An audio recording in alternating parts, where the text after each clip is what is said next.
ഭാര്യ പലപ്പോഴും അവനെ അടിക്കാറുണ്ട്. 29 വർഷമായി അവൻ അങ്ങനെ തന്നെ ജീവിച്ചു.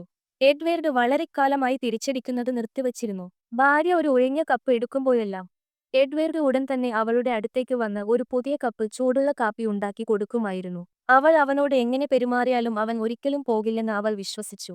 എഡ്വേർഡ് ഒരു ഹൈസ്കൂൾ അധ്യാപകനായിരുന്നു. സ്കൂളിൽ മാത്രമേ അവൻ ഒരു യഥാർത്ഥ പുഞ്ചിരി കാണിക്കാൻ കഴിയൂ.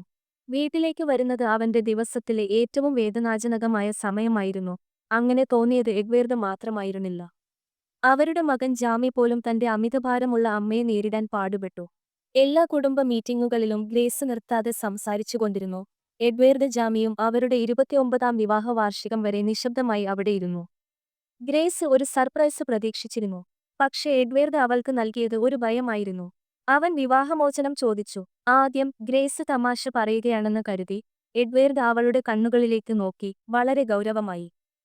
താൻ മറ്റൊരാളുമായി പ്രണയത്തിലാണെന്ന് പറഞ്ഞു. അപ്പോഴാണ് താൻ തമാശ പറയുന്നില്ലെന്ന് ഗ്രേസിന് മനസ്സിലായത്.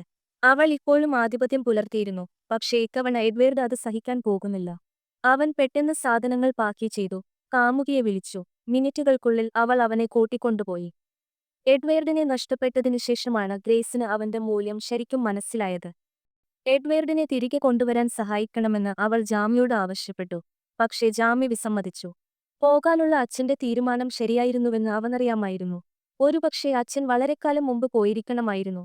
സ്വന്തം മകൻ പോലും തന്നെ നിരസിക്കാൻ തുടങ്ങിയെന്ന് ഗ്രേസ് പ്രതീക്ഷിക്കാത്തത്. അപ്പോഴാണ് അവൾ ചിന്തിക്കാൻ തുടങ്ങിയത്. ഒരുപക്ഷേ അവൾ ശരിക്കും എന്തെങ്കിലും തെറ്റ് ചെയ്തിരിക്കാം.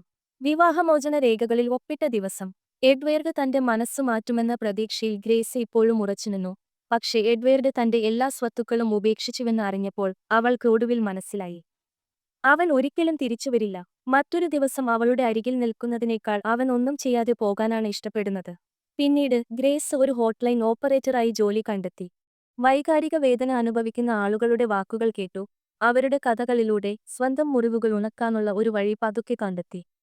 ഒരു ദിവസം അവൾ എഡ്വേർഡിന്റെ പുതിയ വീട് സന്ദർശിച്ചു. അവളില്ലാതെ അവൻ ശരിക്കും സന്തോഷവാനാണോ എന്ന് അവൾ ആഗ്രഹിച്ചു. അവൾ അകത്തേക്ക് കയറിയ നിമിഷം എഡ്വേർഡ് ഞെട്ടിപ്പോയി. അവൾ വീണ്ടും തന്നെ അടിക്കാൻ വന്നതാണെന്ന് അയാൾ കരുതി. അപ്പോഴേക്കും അവന്റെ കാമുകി അടുക്കളയിൽ നിന്ന് പുറത്തേക്ക് നടന്നു. അവളെ കണ്ട നിമിഷം ഗ്രേസ് ഞെട്ടലിൽ മരവിച്ചു. ഇത്രയും സമയമത്രയും. എഡ്വേർഡിന്റെ പുതിയ ബന്ധം അവരുടെ വിവാഹത്തിൽ നിന്ന് രക്ഷപ്പെടാനുള്ള ഒരു ഒഴികഴിവ് മാത്രമാണെന്ന് അവൾ കരുതിയിരുന്നു. എന്നാൽ ആ നിമിഷം അവനെ തിരികെ കൊണ്ടുവരാനുള്ള ആശയം അവൾ ഒടുവിൽ ഉപേക്ഷിച്ചു. ക്രമേണ അവൾ സ്വന്തമായി ജീവിക്കാൻ പഠിച്ചു. എഡ്വേർഡിന് ഇനി തിരിച്ചടികൾ നേരിടേണ്ടി വന്നില്ല. കഥയുടെ ഗുണപാഠം: ബഹുമാനമാണ് സ്നേഹത്തിന്റെ അടിത്തറ. അത് കാണാതെ പോകുമ്പോൾ അകന്നു പോകുന്നത് ഏറ്റവും ധീരവും ആരോഗ്യകരവുമായ തിരഞ്ഞെടുപ്പായിരിക്കും.